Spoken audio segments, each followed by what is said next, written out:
berjalan dalam firman-Mu, hatiku siap.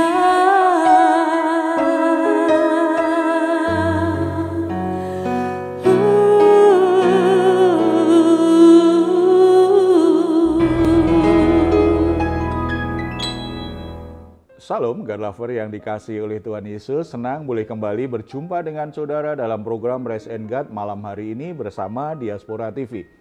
Setelah melewati berbagai kesibukan hari ini, mungkin ada situasi yang membuat jiwa Anda menjadi letih lesu dan berbeban berat.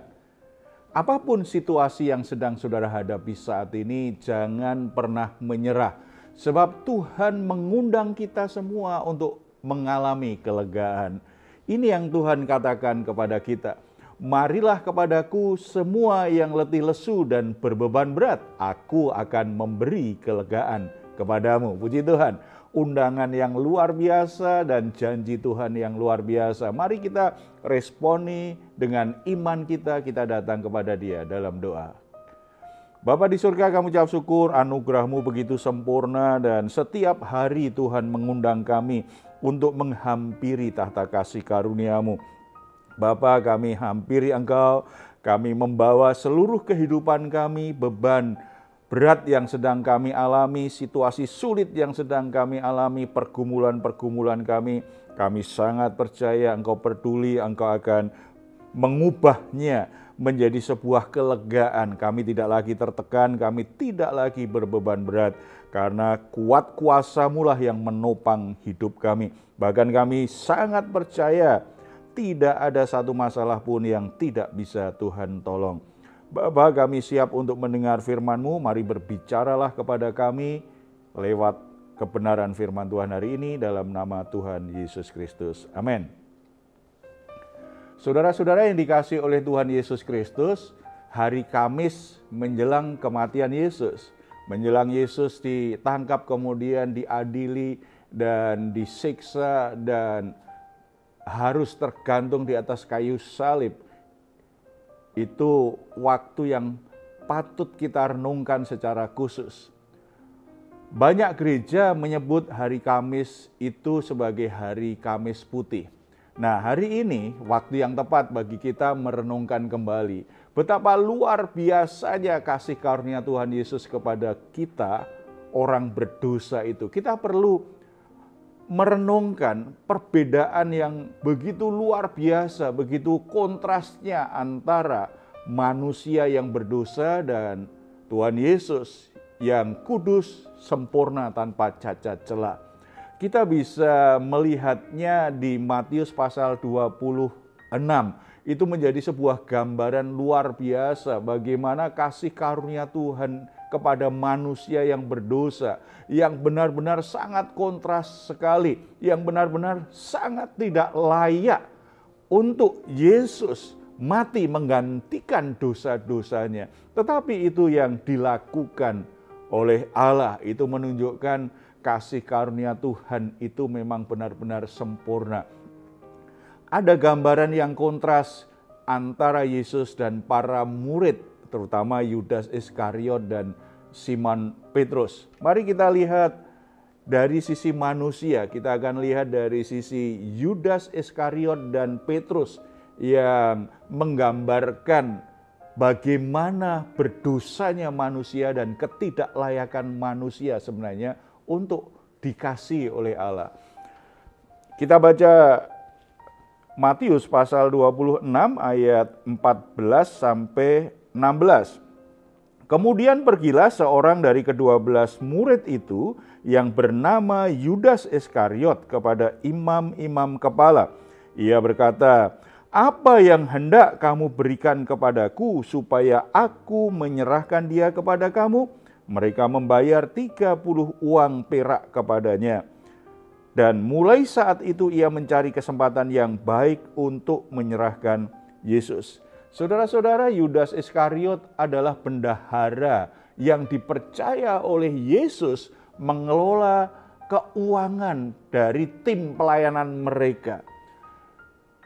Kalau kita baca Yohanes 12 ayat 6, di situ diperlihatkan bahwa Yudas Iskariot ini ternyata seorang koruptor. Dia mencuri sebagian dari uang yang dipercayakan Tuhan kepadanya untuk mendapatkan hal-hal yang dia inginkan. Jadi ini Yudas Iskariot itu tipe orang yang dipercaya Tuhan dengan uang untuk dia kelola, tetapi ternyata dia memanfaatkannya untuk kepentingannya sendiri. Berarti sebuah gambaran dari hati manusia yang culas dan serakah, yang menggodanya untuk akhirnya dia jual Yesus Kristus, guru yang selama ini mempercayai dia, kepada imam-imam kepala yang memang membenci Yesus Kristus. Saudara-saudara, kalau kita pelajari lebih lengkap, Yudas Iskariot itu kemudian memang berhasil menjual Yesus dengan rekayasa yang begitu jahat. Bahkan akhirnya dia mendapatkan uang yang memang dia inginkan, yaitu 30 keping perak dari imam-imam dan tua-tua yang membeli tawaran dia. Yudas kemudian menyesal, tetapi sayangnya dia tidak mau bertobat. Ia lebih memilih jalan untuk bunuh diri. Itu bisa saudara baca di Kisah Para Rasul pasal 1 ayat 18. Yudas Iskariot itu mewakili manusia yang berdosa, mewakili kita semua sebenarnya ya. Tuhan mempercayakan berkat kepada kita. Tuhan mempercayakan sesuatu yang baik kepada kita. Tuhan mempercayakan hal-hal yang sebenarnya tidak pantas untuk dipercayakan kepada kita. Tuhan mempercayakan semuanya itu, tetapi ternyata hati kita lebih melekat dengan uang. Kita diberkati Tuhan, tetapi hati kita lebih melekat ke uang dan kita ingin mendapat uang lebih banyak. Kita rela untuk menukar Yesus dengan uang yang kita inginkan.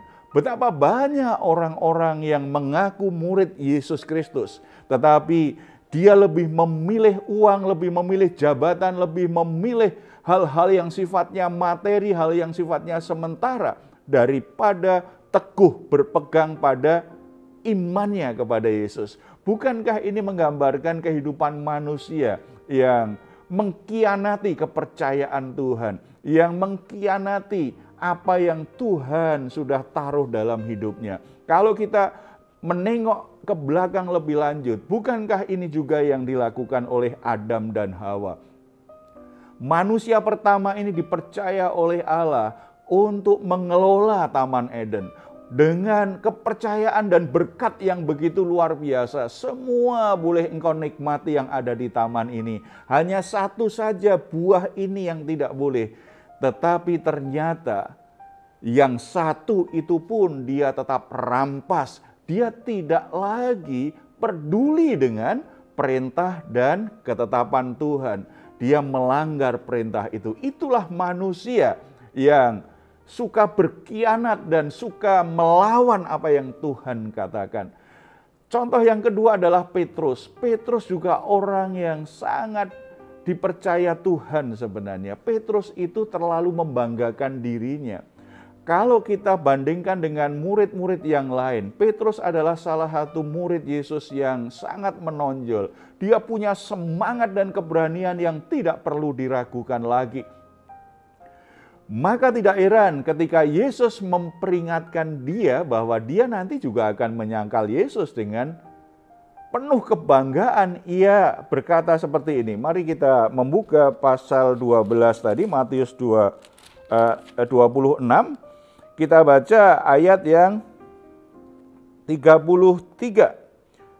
Petrus menjawabnya, "Biarpun mereka semua terguncang imannya karena engkau, aku sekali-kali tidak." Petrus dengan penuh kebanggaan itu berkata, "Aku tidak mungkin meninggalkan engkau. Bahkan semua tinggalkan engkau, imanku tidak akan tergoncang." Ketika Yesus kembali tegaskan, "Tidak Petrus, kamu nanti juga lemah, kamu bukan orang yang sekuat yang kamu pikir.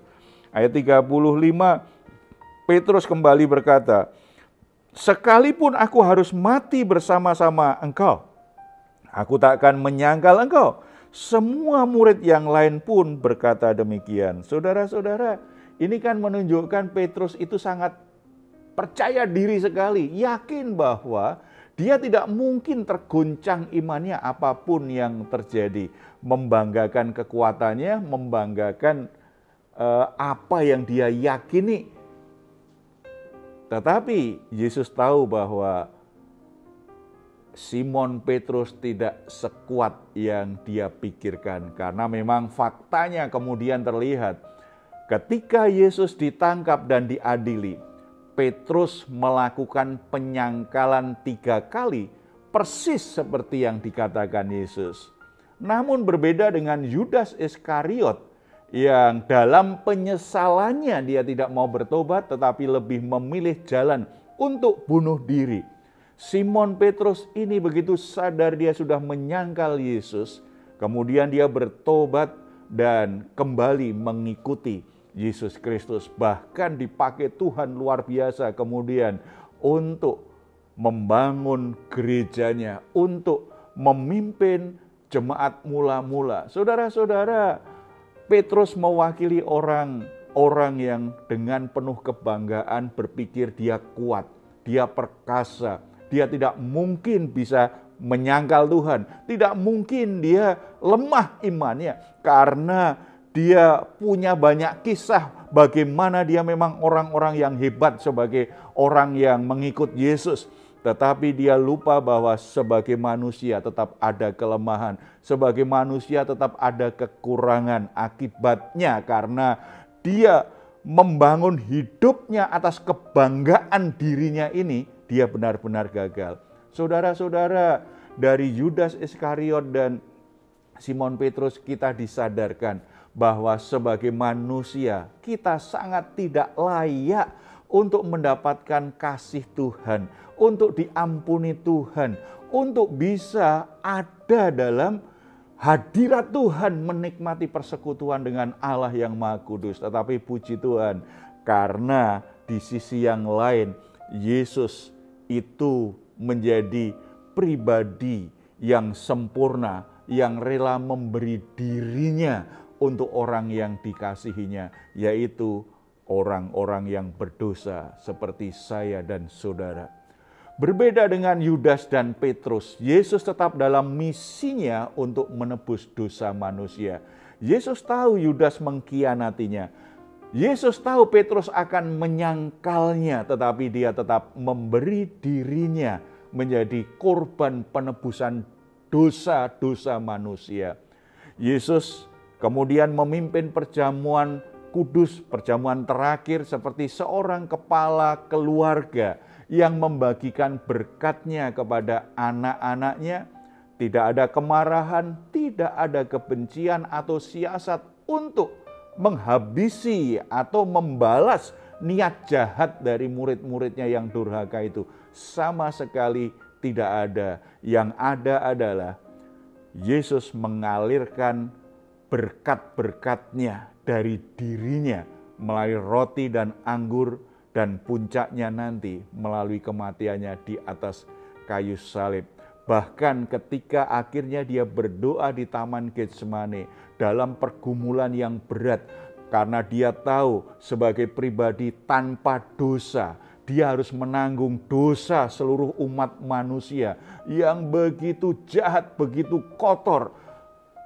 Sebuah penderitaan dan kengerian luar biasa. Tetapi karena Yesus memang penuh kasih karunia, dia memberikan dirinya untuk menggantikan orang-orang berdosa. Kalau kita baca pergumulannya di Taman Getsemane, dia berkata seperti ini, Matius 26 ayat 39. Maka ia maju sedikit lalu sujud dan berdoa katanya, "Ya Bapa-Ku, jikalau sekiranya biarlah cawan ini lalu daripadaku, tetapi janganlah seperti yang ku kehendaki, melainkan seperti yang Engkau kehendaki." Yesus memutuskan, memilih untuk menyerahkan dirinya, menggantikan penghukuman yang seharusnya menimpa manusia yang berdosa. Simon Petrus dan Yudas Iskariot hanya sebagian dari betapa berdosanya, betapa jahatnya, betapa liciknya, betapa tidak layaknya manusia untuk diampuni dan dikasihi oleh Allah. Tetapi karena Yesus Kristus menyerahkan dirinya untuk menjadi korban penebusan dosa, itu menjadi kabar baik bagi manusia. Yesus Kristus adalah jawaban atas dosa manusia yang tidak bisa diatasinya sendiri, atas ketidaksempurnaan, atas cacat celah dan kekotoran serta kenajisan hidup manusia. Yesus Kristus menjadi kasih karunia yang sempurna bagi saya dan bagi saudara semua. Oleh sebab itu mari kita bersyukur atas apa yang Tuhan sudah nyatakan lewat kematian Yesus Kristus. Kita berdoa. Bapa di surga, kami bersyukur mengingat betapa jahatnya, betapa berdosanya kami sebagai manusia. Betapa tidak layaknya kami sebagai manusia untuk diampuni dan Engkau kasihi. Tetapi karena Yesus Kristus sudah menyerahkan dirinya, mati di atas kayu salib, menanggung semua penghukuman dan memberikan dirinya untuk menggantikan posisi kami sebagai orang yang seharusnya dimurkai oleh Allah. Kami semua akhirnya mendapatkan anugerah. Kami mendapatkan kasih karunia yang memberi kami pengampunan.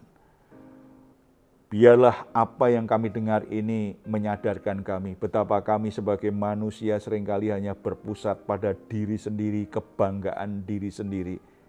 Kami mau belajar seperti Yesus yang selalu berpikir bagaimana menyerahkan dirinya untuk mengenapi rencana Bapa di surga.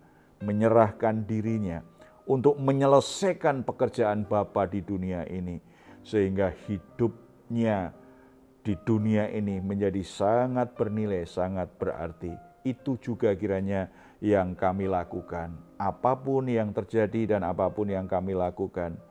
Karena kami rindu hidup kami memberi nilai yang memuliakan nama Tuhan dan menggenapi rencana Tuhan. Dalam nama Tuhan Yesus kami berdoa. Amin. Saudara-saudara, jika saat ini ada pergumulan atau keluarga saudara juga sedang dalam keadaan bermasalah, saudara membutuhkan dukungan doa, di layar saudara ada nomor telepon yang bisa saudara hubungi. Tim doa kami akan mendukung saudara dalam doa. Silahkan jika saudara ingin memberikan komentar, tuliskan di ruang komentar yang ada di channel Diaspora TV. Puji Tuhan. Sebelum kita berpisah, mari kita memperkatakan bersama-sama Mazmur 4 ayat 8 sampai 9.